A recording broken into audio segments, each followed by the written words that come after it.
شروع اللہ کے پاک نام سے جو بڑا مہربان نہایت رحم والا ہے۔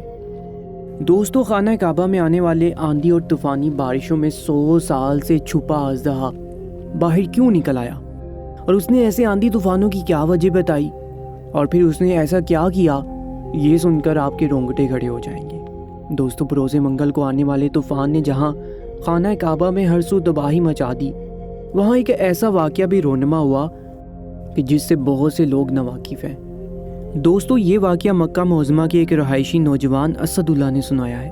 اس کا کہنا تھا کہ وہ اس وقت خانہ کعبہ میں نوافل پڑھنے میں مشغول تھا کہ جب اچانک ہی موسم کے تیور بدلنے لگے۔ طوفان سے 80 کلومیٹر فی گھنٹہ سے زیادہ کی رفتار سے ہوائیں چلیں اور 24 گھنٹوں میں 45 ملی میٹر بارش ہوئی۔ وہاں موجود لوگوں کے اس حادثے کے وقت موجود لوگوں کے مختلف بیان سامنے آئے۔ مسجد کے باہر موجود زائرین شدید آندھی کی وجہ سے لڑکھڑا کر گر گئے، جس سے ہجوم کی رکاوٹیں فرش پر گر گئیں کیونکہ بارش کے پانی سے پھسلن ہو گئی تھی۔ مکہ کے رہائشی محمد، جو طوفان کے عروج کے وقت اشیاء خورد و نوش کی خریداری کر رہے تھے، انہوں نے کہا کہ منظر بہت خوفناک تھا۔ سب کچھ چند ہی منٹوں میں ہوا جب ایک غیر معمولی بارش شروع ہو گئی۔ ایک اور رہائشی ابو مایادہ سگریٹ اور پیٹرول خریدنے کے لیے باہر نکلے تھے جب طوفان آیا۔ انہوں نے کہا، شدید تباہ کن طوفان کے باعث میرے سامنے سب کچھ سیاہ ہو گیا۔ اچانک میں گاڑی پر سے کنٹرول کھو بیٹھا۔ مجھے کچھ نظر نہیں آ رہا تھا تو میں نے ریڈیو پر قرآن سننا شروع کر دیا۔ مجھے سمجھ نہیں آیا کہ کیا ہو رہا تھا۔ اسد اللہ کا کہنا تھا کہ جب طوفانی ہوائیں چلنے لگیں اور لوگ ادھر ادھر گرنے لگے، وہ غلاف کعبہ کے ساتھ لگ گیا تاکہ اس کا بچاؤ ہو سکے۔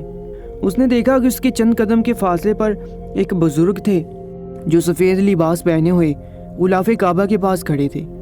ان کا پرنور چہرہ دیکھ کر اسد اللہ کو یہ خیال آیا کہ یہ شخص دکھنے میں بہت عمر رسیدہ لگ رہا ہے، اور جس قدر آندھی طوفان شدت اختیار کر رہا ہے، جوان طاقتور بھی اپنے قدموں پر کھڑے نہیں ہو پا رہے، کہیں یہ بزرگ شدت کی آندھی میں نقصان ہی نہ اٹھا بیٹھے۔ اسد اللہ حالانکہ چند قدم کے فاصلے پر ہی وہ بزرگ کھڑے تھے، لیکن ہوا کے زور کی وجہ سے بمشکل ہی اسد اللہ اس بزرگ تک پہنچا تھا کہ بارش بھی شروع ہو گئی۔ تیز ہوا کے ساتھ بارش کی شدت بھی بہت زیادہ تھی، لوگوں کی چیخیں بلند ہونے لگی تھیں، لوگ کلمہ طیبہ کا ورد کرنے لگے۔ اسد اللہ کے کپڑے بھی طوفانی بارش سے بھیگ چکے تھے۔ اس نے بزرگ سے کہا کہ میں آپ کے پیچھے کھڑا ہو کر غلاف کعبہ پکڑ لیتا ہوں تاکہ آپ کا ہوا کے طوفان سے بچاؤ ہو سکے۔ لیکن اسد اللہ کا کہنا تھا کہ جب اس بزرگ نے اسد اللہ کی طرف دیکھا تو وہ اس بزرگ کی آنکھیں دیکھ کر دنگ سا رہ گیا۔ اس بزرگ کی آنکھیں اندر سے بالکل سرخ ہو رہی تھیں۔ اس کے چہرے پر اس قدر رعب تھا کہ 2 منٹ سے زیادہ اسد اللہ اس کو دیکھ نہیں سکا۔ پھر اس نے سوچا، اتنی آندھی چل رہی ہے، ضرور مٹی اڑنے کی وجہ سے آنکھوں میں پڑ چکی ہے، اس لیے آنکھیں سرخ ہو رہی ہیں۔ لیکن اسد اللہ کو اس بات پر حیرت تھی کہ مزید شدید ہوا کے تیز جھونکے بھی انہیں ڈگمگانے نہیں دے رہے تھے۔ وہ بزرگ بنا سہارے کے ہی کھڑے تھے۔ اسد اللہ بھی ان سے بات کر ہی رہا تھا کہ ہوا کا ایک شدید جھونکا آیا اور اسد اللہ کو لگا کہ اب وہ بھی اس ہوا کی نظر ہو جائے گا۔ غلاف کعبہ بھی اسد اللہ کے ہاتھ سے چھوٹ چکا تھا۔ اس سے پہلے کہ ہوا کے دوش پر زمین بوس ہوتا، اس بزرگ نے اسد اللہ کا ہاتھ پکڑ لیا۔ اسد اللہ کہنے لگا کہ مجھے حیرت ہونے لگی کہ ہوا کے شدید تھپڑوں اور بارش کے باوجود بھی اپنی جگہ کھڑا تھا۔ مجھے اس بزرگ کی طاقت پر حیرت ہو رہی تھی، مگر اس کے بعد جو منظر میں نے دیکھا، میرے ہوش اڑ گئے۔ اس بزرگ نے مجھے اپنی جانب کھینچا اور مجھے اپنی آغوش میں بڑھ کے غلاف کعبہ چھوڑ دیا۔ میں اس بزرگ کے سینے سے لگا، کسی آندھی کی طرح گول گول گھومنے لگا۔ مجھے لگا کہ اب میں بچوں گا نہیں، مگر چند لمحوں بعد ہی اسد اللہ ایک ایسی جگہ پر موجود تھا کہ جو حصہ چھتا ہوا تھا اور وہاں ہوا کا زور بھی کم تھا۔ اسد اللہ کا چکراتا سر جب کچھ ٹھیک ہوا تو اس نے دیکھا کہ وہ بزرگ وہاں موجود نہیں تھے۔ اسد ادھر ادھر دیکھنے لگا کہ جب اس کی آنکھوں نے ایک ایسا منظر دیکھا کہ وہ آنکھیں جھپکنا بھول گیا اور اس کی آنکھوں کے سامنے وہ بزرگ ایک اژدہے میں تبدیل ہو گیا۔ اسد کا تو یہ دیکھ کر اوپر کا سانس اوپر ہی رہ گیا تھا۔ وہ یہ کیا منظر دیکھ رہا تھا، ابھی وہ ٹھیک سے سمجھ بھی نہیں پایا تھا کہ وہ سانپ تیزی سے اس طوفان کی طرف مکہ کے فرش پر چلنے لگا۔ اسد اس سانپ کو ہی دیکھ رہا تھا۔ وہ سانپ بڑی تیزی سے خانہ کعبہ کی زمین پر یوں گردش کر رہا تھا کہ جیسے کسی کی تلاش میں ہو۔ اچانک سے وہ سانپ ایک شخص کے قریب گیا جو کہ بارش سے پیدا ہونے والی پھسلن کی وجہ سے گر چکا تھا۔ اس اژدہے کو دیکھ کر وہ چیخنے چلانے لگا، مدد کے لیے پکارنے لگا، لیکن اس وقت افراتفری کا عالم تھا، نفسا نفسی چھائی ہوئی تھی، ہر شخص اپنے بچاؤ کی تدبیریں کر رہا تھا۔ ایسے وقت میں کون اس شخص کو سانپ سے بچانے آتا؟ دیکھتے ہی دیکھتے اس سانپ نے اس شخص کو ڈنگ مار دیا، وہ شخص وہیں نیلا پڑ گیا۔ یہ دیکھ کر اسد اللہ کی حالت بگڑنے لگی تھی۔ اس نے پہلی بار کسی سانپ کو انسانی روپ میں دیکھا تھا۔ وہ سانپ اس شخص کو مار کر وہاں سے غائب ہو گیا۔ اسد اللہ یہ سب منظر دیکھ کر حیران پریشان کرا تھا۔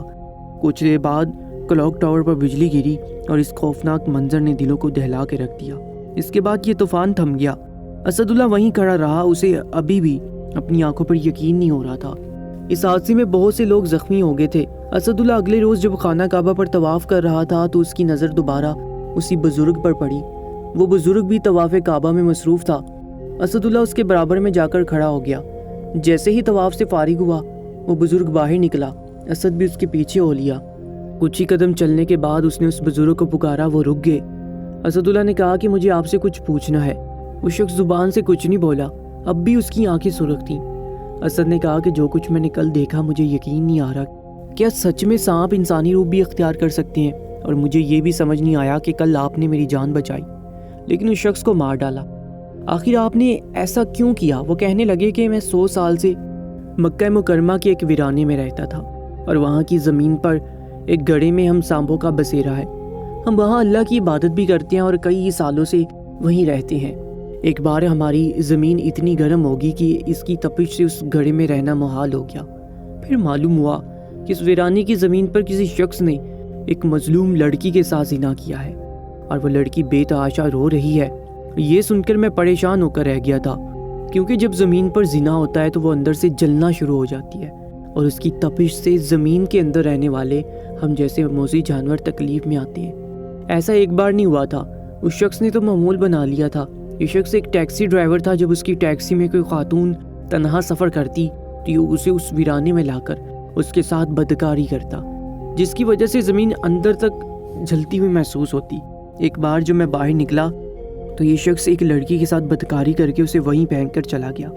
وہ لڑکی رو رہی تھی، دعائیاں دے رہی تھی، کہہ رہی تھی کہ اللہ اس نے میرے ساتھ ظلم کیا ہے، تجھے تیری عزت اور کبریائی کا واسطہ اسے بھی ایسے ہی تکلیفیں دے جیسے اس نے مجھے دی ہیں۔ اس نے میری زندگی کو برباد کر کے رکھ دیا، تو اس سے اس کی زندگی چھین لے۔